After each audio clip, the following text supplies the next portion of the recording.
우리 오늘 하나님의 말씀은 학개서 말씀입니다. 학개 1장 12절에서 14절까지입니다. 스알디엘의 아들 스룹바벨과 여호사닥의 아들 대제사장 여호수아와 남은 모든 백성이 그들의 하나님 여호와의 목소리와 선지자 학개의 말을 들었으니 이는 그들의 하나님 여호와께서 그를 보내셨음이라. 백성이 다 여호와를 경외하며 그때 여호와의 사자 학개가 여호와의 이임을 받아 백성에게 말하여 이르되 여호와가 말하노니 내가 너희와 함께하노라 하니라. 여호와께서 스알디엘의 아들 유다 총독 스룹바벨의 마음과 여호사닥의 아들 대제사장 여호수아의 마음과 남은 모든 백성의 마음을 감동시키심에 그들이 와서 만군의 여호와 그들의 하나님의 전 공사를 하였으니 아멘. 오늘 학개서 1장 1절 말씀을 보면 그 페르시아의 왕인 다리오 왕 즉위 2년 6월 1일에 선지자 학개가 하나님으로부터 말씀을 받아 유다 총독인 스룹바벨과 대제사장인 여호사에게 하나님의 말씀을 전하였다라는 말로 시작합니다. 여러분, 남유다는 주전 586년에 강대국인 바벨론에 의해서 멸망당해요. 그런데 그 강대국인 바벨론은 또 주전 538년에 페르시아에 의해 멸망당합니다. 그때 그 페르시아 왕이 누구였냐니까 고레스 왕이었어요. 이 고레스 왕은 바벨론의 모든 포로들을 돌려보내는 조서를 공식적으로 선포하였는데 그것이 바로 고레스 칙령입니다. 이 고레스 칙령으로 인해서 유다의 총독이었던 스룹바벨과 제사장이었던 여호수아를 중심으로 1차 포로 귀환이 일어나요.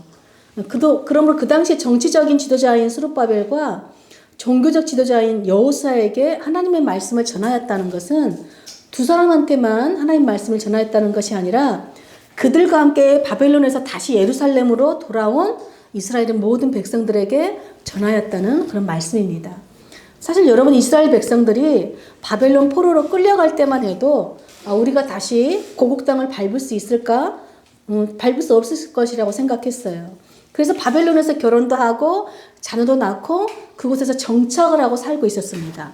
그런데 고레스 칙령으로 인해 다시 예루살렘으로 갈 수 있는 길이 열렸어요. 그렇지만 다시 예루살렘으로 돌아가기로 결단하는 일은 결코 쉬운 일이 아니었습니다. 왜 그럴까요? 바로 바벨론에서 이미 편안하고 안락한 삶을 살고 있었기 때문에 다시 돌아간다는 것은 그 삶을 포기하는 일이기 때문입니다. 그런데도 불구하고 많은 사람들이 다시 예루살렘으로 돌아가기로 결단했어요. 그들이 그렇게 결단할 수 있었던 가장 큰 이유가 무엇인가 봤더니 바로 성전에 대한 사모함이었습니다.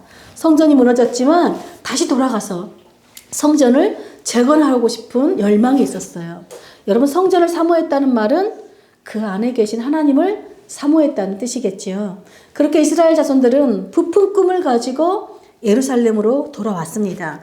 비록 성전은 파괴되어 있고 성벽도 다 무너졌지만 하나님께서 다시 축복하셔서 우리로 하여금 하나님의 나라를 다시 재건하실 거라고 생각했습니다. 그런데 막상 부푼 꿈을 가지고 예루살렘에 딱 도착했더니 그야말로 허허벌판인 거죠. 아무것도 없는 것입니다. 그리고 성전을 지을 백향목 나무 하나 구하기도 그런 형편이 되지도 않았어요. 거기에다가 주변에 있는 그 사마리아인들이 성전을 짓는 일에 방해를 심하게 하니까 그 방해도 만만치가 않았습니다. 하나님의 축복을 바라고 돌아왔는데 그들을 기다리고 있는 것은 경제적인 빈곤과 주변 사람들의 방해와 위협뿐이었어요. 그래서 막상 돌아왔는데 자신들의 생존조차도 버거운 현실 앞에서 이스라엘 백성들은 이렇게 생각하는 거예요. 아유, 성전 건축이 옛말이야. 일단 내가 먼저 살고 봐야지. 지금은 주님의 성전을 지을 때가 아니다라고 생각했습니다. 분명히 바벨론에서 출발할 때는 성전 재건에 대한 열정을 가지고 출발했는데 어느새 그 열정은 다 식어버리고 먹고 사는 생존의 문제에만 급급하고 있었습니다. 그렇게 살다 보니까 세월이 얼만큼 흘렸냐 보니까 거의 18년, 20년 가까이가 흘러버리고 말았습니다. 여러분, 성전 재건은 뒤로 한 채 20년 동안 이스라엘 백성들이 열심히 살았다면 이스라엘 백성들의 형편은 좀 나아졌을까요? 놀랍게도 그들의 형편은 조금도 나아지지도 않았고 오히려 피폐해졌어요. 그런데 이스라엘 백성들은 자신들의 삶이 피폐해진 것조차도 깨닫지 못하고 있었습니다.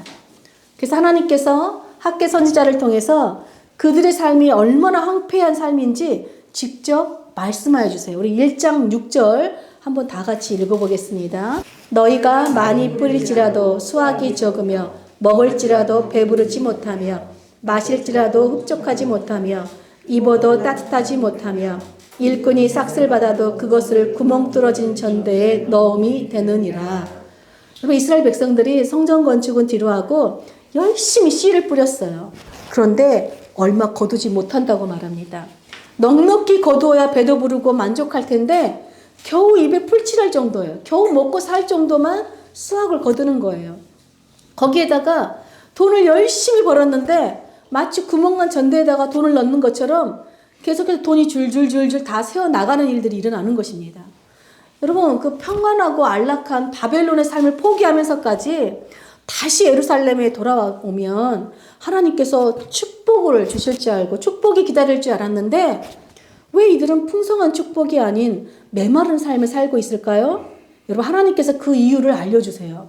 우리 1장 9절에서 11절까지도 함께 다 같이 읽어보겠습니다. 1장 9절에서 11절까지입니다. 너희가 많은 것을 바랐으나 도리어 적었고 너희가 그것을 집으로 가져갔으나 내가 불어버렸느니라. 나 만군의 여호와가 말하노라. 이것이 무슨 까닭이냐? 내 집은 황폐하였을 때 너희는 각각 자기의 집을 짓기 위하여 빨랐습니다.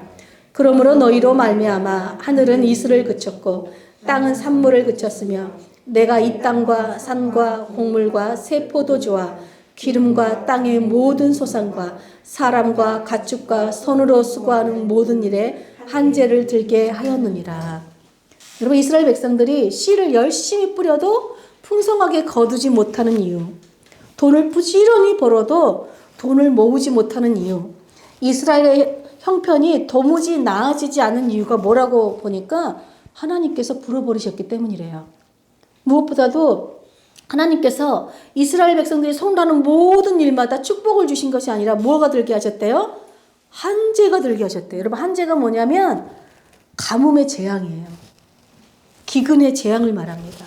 단순히 이것은 뭐 기근도 있지만 우리 모든 삶에 퍽퍽한 삶을 살게 했다는 거예요. 즉 하나님께서 이스라엘 백성들이 무슨 일을 해도 안 되게 하셨다는 거예요. 그들이 하는 일마다 다 안 되게 하셨다는 거예요. 그런데 하나님께서 다시 돌아오게 하신 자기 백성들에게 축복이 아닌 이런 재앙을 주신 이유가 무엇이라고 말씀합니까? 바로 하나님의 집인 성전은 황폐해둔 채 내버려둔 채 자신들의 집만 부지런히 가꾸고 있었기 때문이라고 말씀하세요. 이런 모든 일이 잘 되는 그 축복을 바라는 이스라엘 백성들에게 하나님께서 모든 일이 안 되게 하셨다는 거예요. 그 안 되게 하신 분이 하나님이시라는 거예요. 여러분, 이스라엘 백성들은요, 축복에 합당한 삶은 살지 않으면서 하나님의 축복만 바라고 있었기 때문입니다.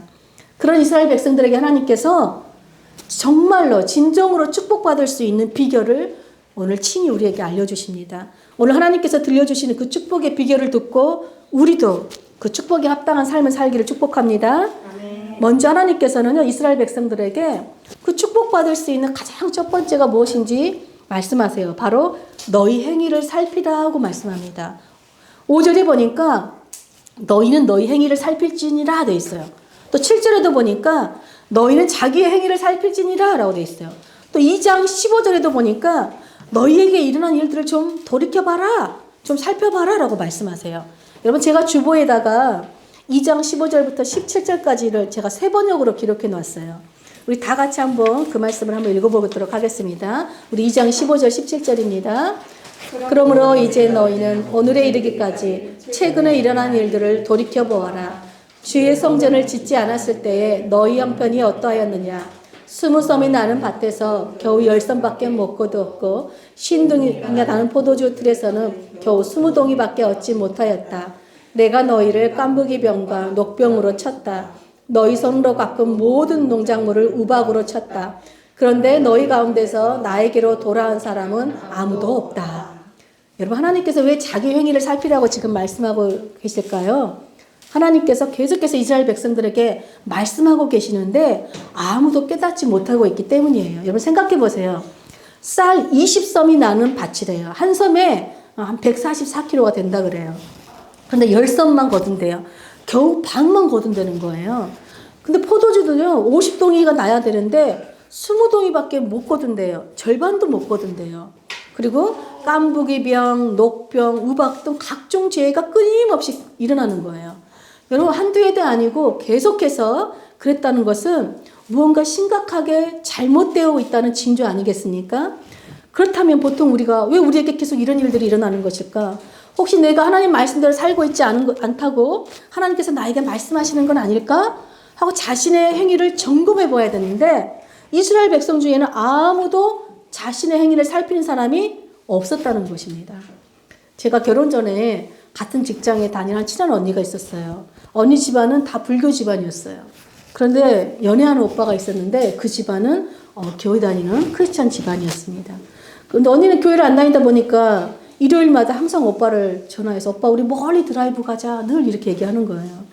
그러니까 오빠가 처음에는 예배를 빠지면 안 되니까 오후에 만나다가 여자친구가 자꾸 멀리 여행 가고 싶다 그러니까 이제 예배를 빼고 이제 아침에 일찍 여행을 가는 일들이 있었어요. 그런데 놀랍게도 이 오빠가 예배를 빼고 그 여자친구랑 언니랑 놀러 가는 날에는 꼭 차가 접촉사고가 난다든지 어떤 여러 가지 일들이 일어나는 거예요. 그래서 이 오빠가 자신의 행위를 살피기 시작했어요. 어느 날 이 언니를 불러다가 이렇게 말하는 거예요.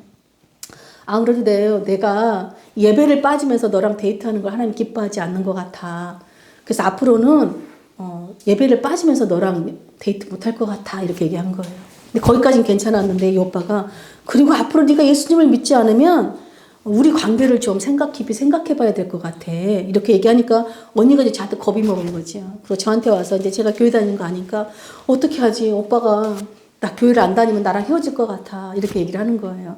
그래서 기회는 이때다 하고 제가 그 언니에게 복음을 전하고 그 언니가 예수님을 믿게 됐습니다. 그래서 그 언니가 교회에서 결혼도 하고 저와 동기가 축가도 불러줬어요. 그래서 결혼을 잘하고 이제 몇 달 지났는데 이제 언니가 이렇게 얘기하는 거예요. 효면 나 오빠랑 자꾸 싸우는 부분이 있어. 그래서 도대체 왜 싸우는데? 그랬더니 오빠가 자꾸 11조 헌금을 같이 보는데 같이 똑같이 하자 그런다는 거예요. 그래서 자기가 그랬다는 거예요. 아니 우리 집도 집 장만하려면 적금을 부지런히 모아도 모자랄 판에 이 11조 헌금을 드리면 우리가 어떡하냐. 그래서 오빠 몰래 11조 헌금을 계속 몇 달 빼먹었다는 거예요. 그래서 이제 오빠한테는 11조를 내가 할게. 그러고 돈 다 받아가지고 11조를 안 한 거죠. 그래서 언니가 그러는 근데 내가 11조를 안 한 달에는 꼭 교통딱지를 떼든지 돈이 줄줄줄줄 꼭 그 금액만큼 다 샌다는 거예요. 그러면서 나한테 와서 하는 말이 혹시 하나님이 나한테 이거 11조 안 한다고 뭐라고 하는 거 아닐까? 이 언니도 드디어 자신의 행위를 살필 줄 아는 사람이 된 것이지요. 그래서 제가 11조를 비롯한 모든 헌금은 언니 내가 번 돈은 내 것이 아니라 하나님께 받은 것을 우리가 하나님께 드린다는 신앙 고백이야. 그러면서 설명을 해줬어요. 그러면서 하나님이 돈이 필요해서 우리에게 헌금을 요구하시는 것이 아니라 우리의 축복을 위해서 하나님이 우리에게 그렇게 순종을 요구하시는 것이다.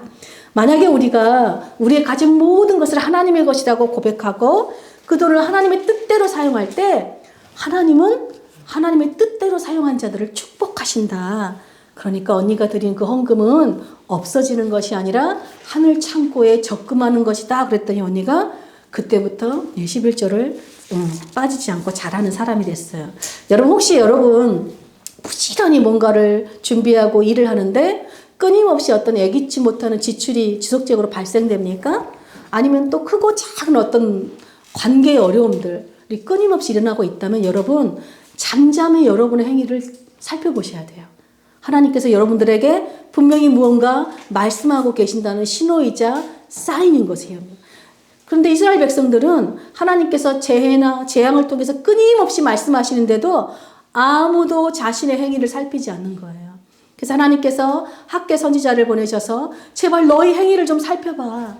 너희에게 지금 일어나고 있는 일들을 좀 돌아보면서 좀 깨달아 라고 지금 말씀하시는 거예요. 여러분 성경을 보면 하나님께서 하나님 백성들이 잘못된 길을 가고 하나님 말씀에 순종하지 않을 때마다 항상 자연재해나 어떤 천재지변 같은 환경을 통해서 하나님이 훈계하시고 교훈하셨어요. 근데 하나님께서 우리가 하는 일에 이렇게 축복이 아닌 기근을 주시면서까지 우리에게 하시고 싶은 말씀이 무엇이었을까요? 바로 잘못된 우선순위를 바로 잡으라는 거예요. 우리 삶에 무엇이 먼저이고 무엇이 그 다음인지 가르쳐 주시기 위해서 하나님께서 환경을 통해서 말씀하시는 것입니다.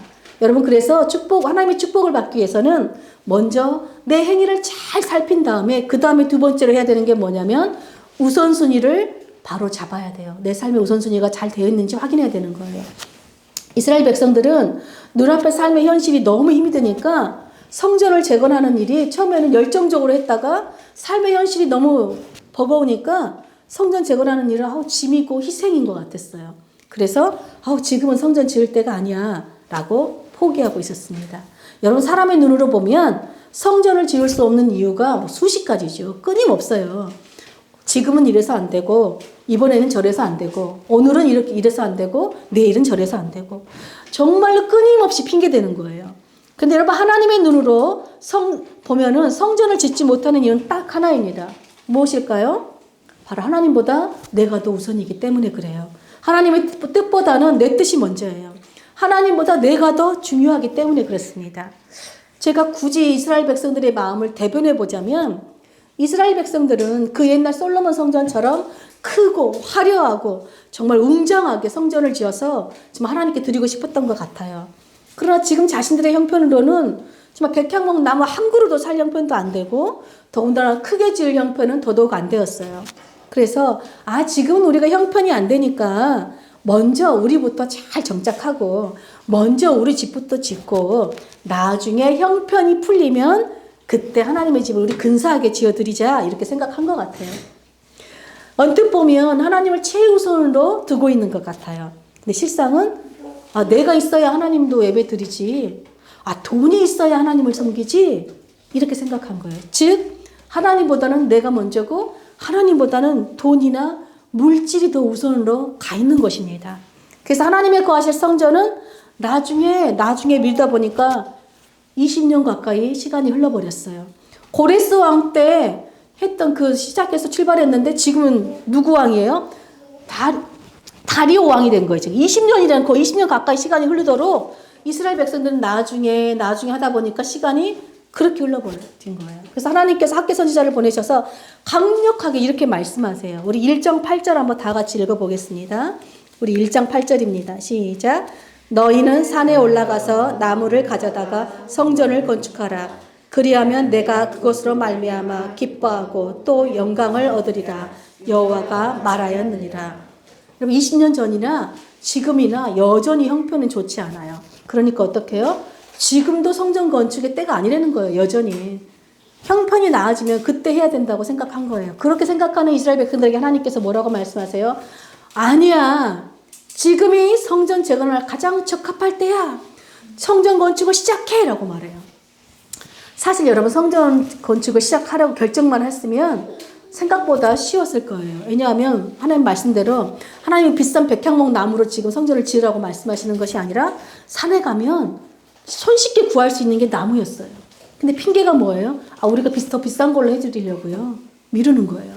또 여러분, 성전을 지을 돌들도 예루살렘에 질비해 있었어요. 그런데 안 하는 거예요. 여러분, 하나님께서 요구하시는 것은 솔로몬 성전처럼 크고 웅장하고 사치스러운 성전을 원하시는 게 아니었어요.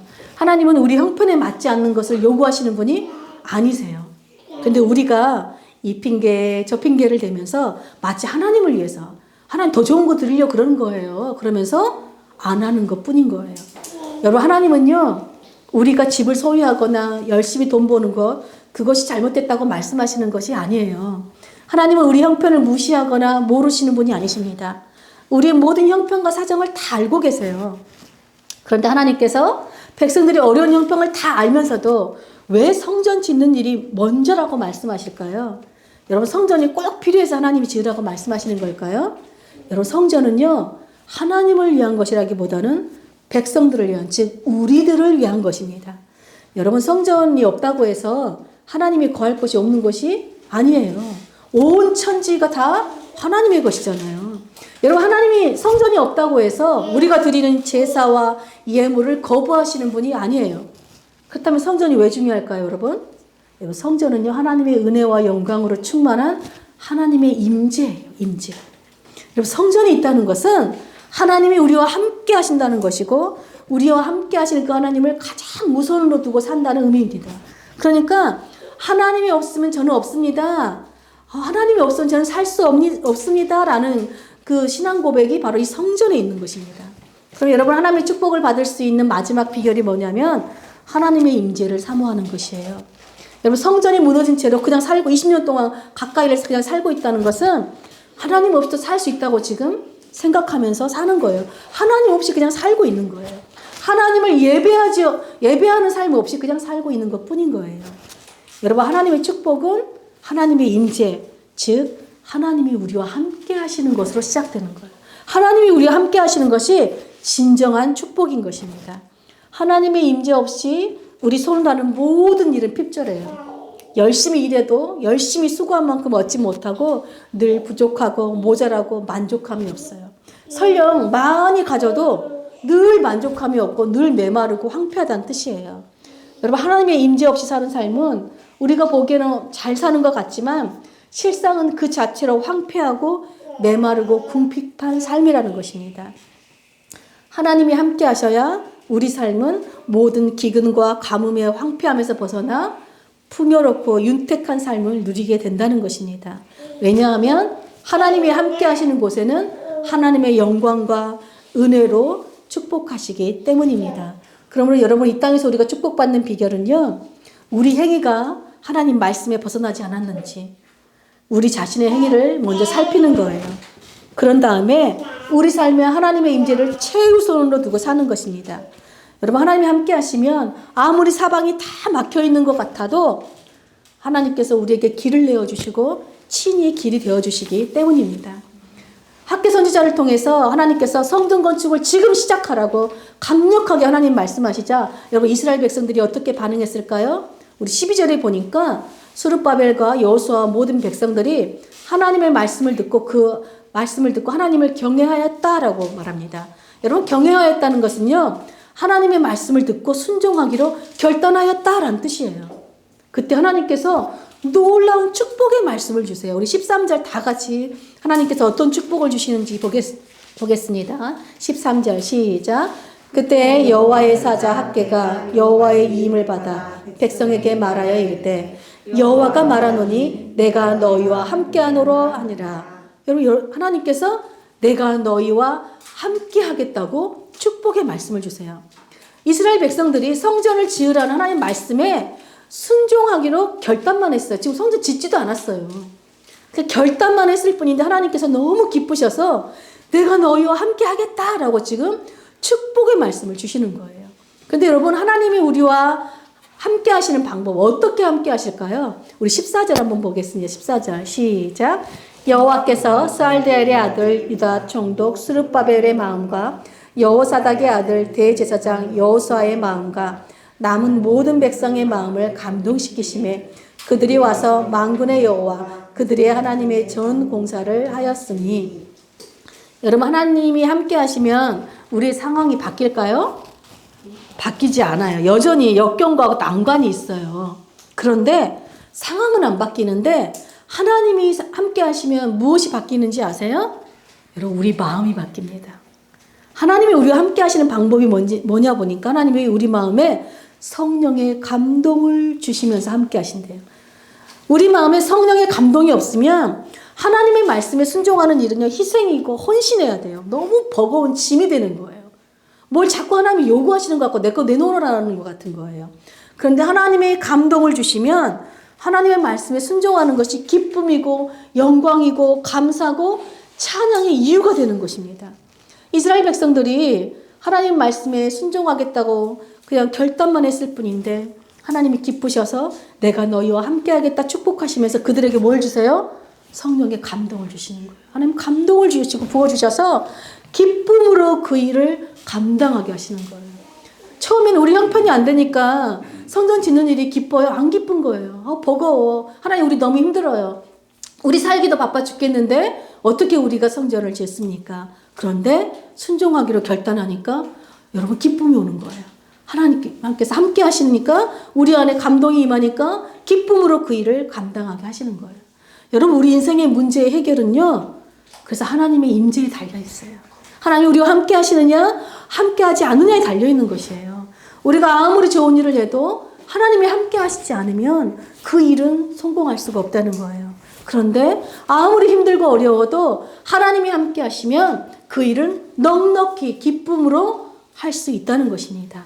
그런데 여러분, 그 하나님의 임재를 우리가 어떻게 삶 가운데 실현할 수 있을까요? 바로 하나님 말씀에 순종하는 것이에요. 하나님 말씀을 순종하기로 여러분 순간한순간 결단할 때마다 하나님께서 여러분이 일할 때도 마찬가지예요. 숙종이도 성애도 치움이도 다 일할 때 이것을 하나님의 말씀이 아닌데 내가 하려고 하는데 하나님이 기뻐하지 않는 것 같아서 내가 이 말씀을 지키잖아요. 그때 하나님께서 우리 안에 감동을 주시고 깨닫게 하셔서 우리로 하여금 하나님의 뜻대로 사는 기쁨을 주신다는 거예요. 여러분, 이것이 축복받는 비결이고 축복받은 사람들의 삶인 것입니다. 사랑하는 여러분, 예나 지금이나 하나님의 백성 공동체는 변함이 없어요.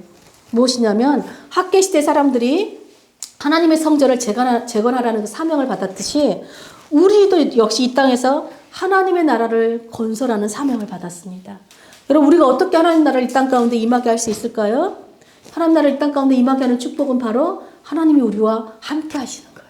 하나님이 우리와 함께 하시는 것을 보면요, 이 땅에 하나님의 나라가 임하게 하는 것입니다. 그래서 사랑하는 우리 늘깊은 공동체는 늘 깨어서 가장 먼저 내가 하나님의 임재를 최우선으로 두고 사는지 늘 자신을 살피시길 축복합니다. 또 내가 하나님 말씀에 순종하고 있는지 자신의 행위를 살핌으로써 나에게 이 모양 저 모양으로 말씀하시는 그 하나님의 음성을 듣고 그 말씀에 순종함으로 하나님의 감동을 따라 이 땅에 하나님의 나라를 임하게 하는 축복받은 사람들로 사시기를 간절히 축복합니다. 아멘.